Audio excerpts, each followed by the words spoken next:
Hello, friends. Welcome to Season 5 of 1,000 Words, Stories on the Way. My name is Matthew Clark. Well, I had hoped to get started closer to the beginning of the year, but I've been hunkered down working to finish a new album and a new book that we'll be releasing around May. So that's been taking up all of my writing energy and all my time. But I'm really excited to say that this upcoming book and album combo called A Tale of Two Trees, Meditations on Faith-Keeping in Story and Song, it's coming together. It's coming together beautifully, actually, and I'm really excited about it. Right now, it's in the copy editing and proofreading stage, and I'll fill you in more on that as it goes and gets closer to releasing. Meanwhile, here we are at Season 5. I kind of can't believe it. When I started this podcast, it was really just a simple exercise to force me to write something every week. But I've loved doing it, and I'm so thankful to you who listen and encourage me to keep it going. So even though I'm getting, a late start this year, I'm glad to get back to the podcast. And I hope and pray that these essays will be good companions to you as you make your pilgrimage of faith with Jesus, as you are on the way. So this week, I really didn't feel like writing, but that is almost always the case when it comes to writing. Most art making isn't fun until you're a good way into it. So I found that if it's a good thing, it's best to just go ahead and get started. But I started thinking about just wanting to be silent. Just wishing that I could write something that, rather than add to the noise, might somehow generate something more like a substantial, life-giving quiet. So welcome back to the podcast. I am very glad you've stopped by, and here is this week's episode entitled Words That Make Quiet.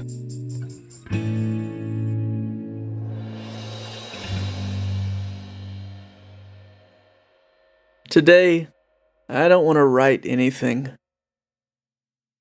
Is it possible to make words that make quiet? I think of the sounds rain makes as it falls on the house, the ground, the field. I like to listen to that sound and the way it quiets the world by way of its audible presence. A continual hush, saying nothing but listen to this hushing, as it shushes everything it touches. All the better if you've got a barn to shelter in, one with a tin roof. That sort of rainfall, for me at least, is the loudest quieting thing that I know. Listen to the word wash. It is that rainfall. It is a word that makes quiet, isn't it? A hushing word. Let me wash you, Jesus told Peter. May we be quieted by that washing. What are other sounds, other words that make quiet? I think of kitchen sounds, cooking sounds. What do you hear? Not the clang or clamor of pots and pans.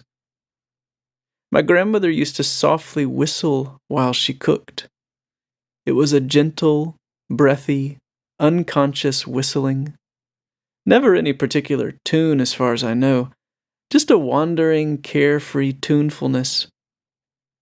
Happy to be making its quiet movement around the room as the cooking got underway.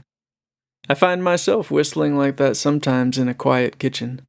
I'm doing it for a while before I even notice, and then I'm glad to notice, and then go back to not noticing. A favorite kitchen sound is eggs frying.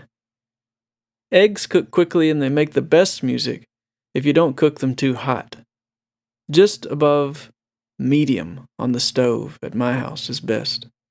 That's right at the point when they're hot enough to fry. I don't know the temperature. When eggs are frying, just right. In butter, oil, or bacon grease, they make a flopping, warbling, murmuring sound, a low gurgle and slap alongside a crispy, fizzing sound as the whites whiten. Cooking is a place I go in order to quiet. I like the sounds, the smells, colors and textures, even the movement and dance of it. I'm not even getting into all those things right now, but it's a whole world of goodness. Like many things, cooking has become so professionalized as to become scary to normal people, but it's worth learning to enjoy if pressure can be alleviated. Go to the upper room and prepare a meal for us there, Jesus told his disciples. May we be quieted and nourished by good meals. So far, we've got rainfall, washing, whistling, eggs frying. What else might we find? Other sounds and words near at hand that make quiet. When I was a child, as the day wound down towards sleep in the evening, my mom would often read to me out loud. Being read to out loud is a sound that makes quiet. A good story read to us by a loved one, especially if we're warmly nestled next to them, is like wind bending the grass of a field, or the steadying murmurations of a little stream or a crackling fire. To read aloud alone is wonderful too, but to be read to in the evening by a beloved voice is a precious thing. Today these words are fulfilled in your hearing, Jesus told the crowd. May we be quieted and blanketed by good words read aloud. Rainfall, washing, whistling, eggs frying, reading out loud. What else? About a week ago, a friend and I went stargazing. The temperature had dropped pretty severely a few days before, and the night creatures were all too cold to chatter. We only heard a single shivering frog and a few faraway owls. We'd gone to a rural spot to escape the light pollution, and so there were no highways or cities nearby. It was a clear night without even any wind to reverberate among the trees. We noticed the quiet, even before our eyes had adjusted enough to attend to the stars. Have you ever been in a room when the washing machine or dryer that you'd forgotten was running finishes its cycle? The sudden quiet can startle you because you hadn't realized there was so much noise. It was like that under those stars. Living in a city or near one, we hadn't realized what kind of quiet was even possible. It was like coming up for air.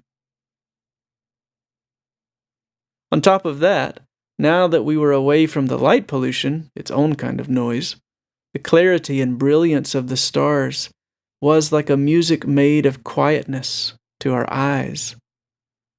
Someone said that music, if it is to be life-giving, must begin in silence. Stargazing makes for quiet. Look at the stars. Can you count them? God said to Abraham. May we be quieted beneath the silent music of starlight. Rainfall, washing, whistling, eggs frying, reading out loud, and stargazing. What else? I think of bird song. Occasionally I don't sleep very well. I go to sleep early, sleep a few hours, and then I'm up from 2 or 3 a.m. till 5 or 6 a.m. I've been up a few times to hear the very first bird wake up and start singing. But even on the nights when I do sleep well, I don't set an alarm clock. I typically wake up as the sun arrives, and I love to lie still for a long while and listen to the birds. Some birds, of course, are gravelly squawkers. But in our yard, we have mostly little singers who pipe sweetly at the edge of dawn to welcome the light that is both new and ancient. Some mornings their music is a special, calming, cooing mercy, especially if there's been a nightmare or a grief to interrupt sleep.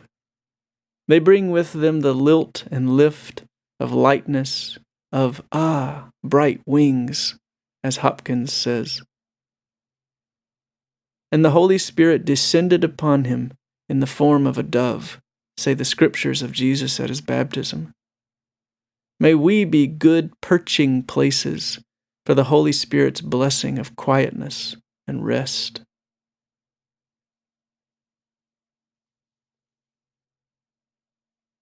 Lastly, I remember a funny story when a buddy of mine stopped by to visit, but we were both so tired that afternoon that the conversation drifted off slowly until he fell asleep on his couch and I fell asleep on mine.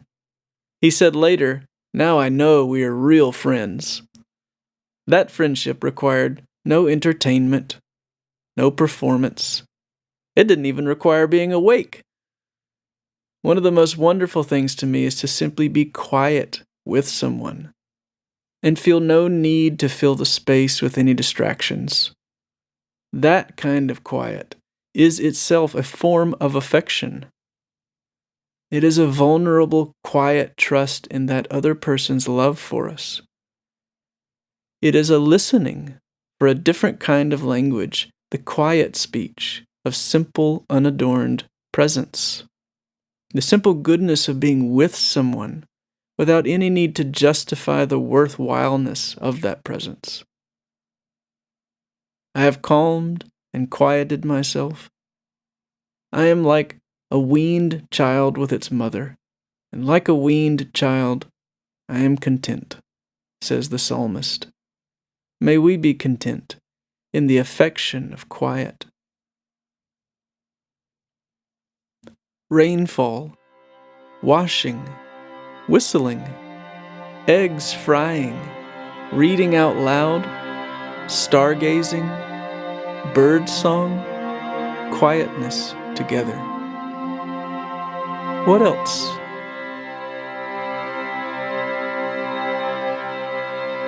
To close this week, here's a song I wrote and recorded back in 2015. It's based on Psalm 131, which I mentioned in the essay. Here's that song.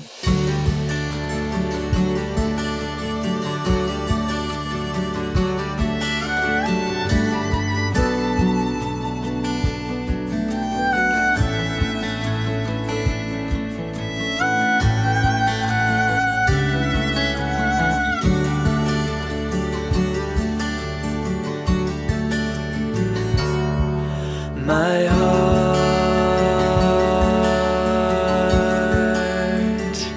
is like a baby, calmed, leaned against the breast of its mother.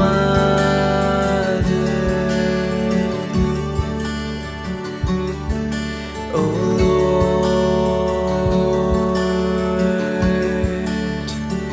if you're my shepherd, remain. I'll never have to fear of love's withholding.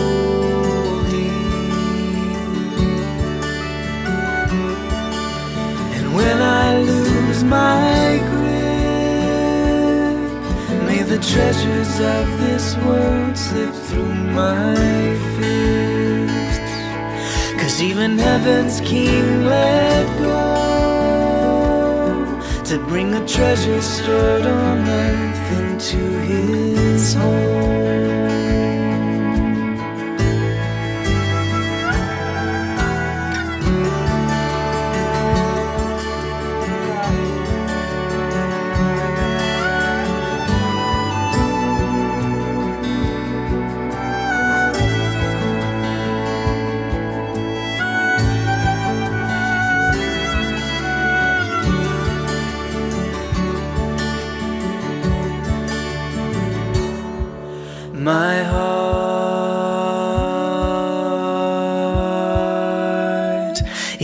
like a baby,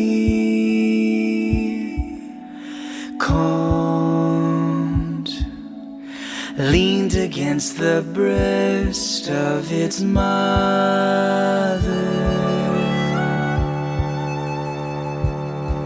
And oh Lord, if you're my shepherd,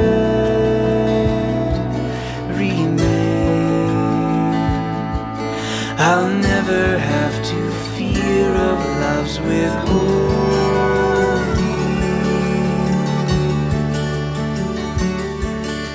And when I lose my grip, may the treasures of this world slip through my fists. 'Cause even heaven's king let go to bring the treasures stored on earth into his home.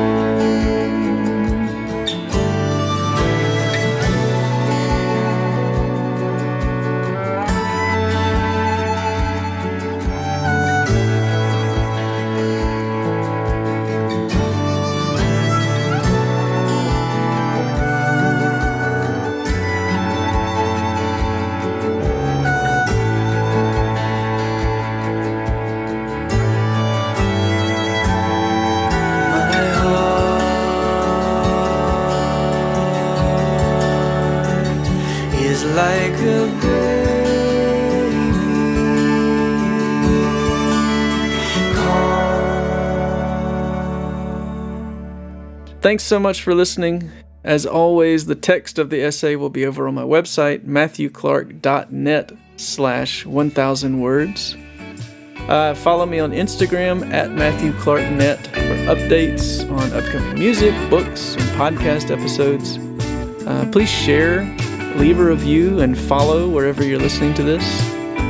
Besides that, thanks again for being here. I hope you have a great week, and I will see you next time on 1000 Words.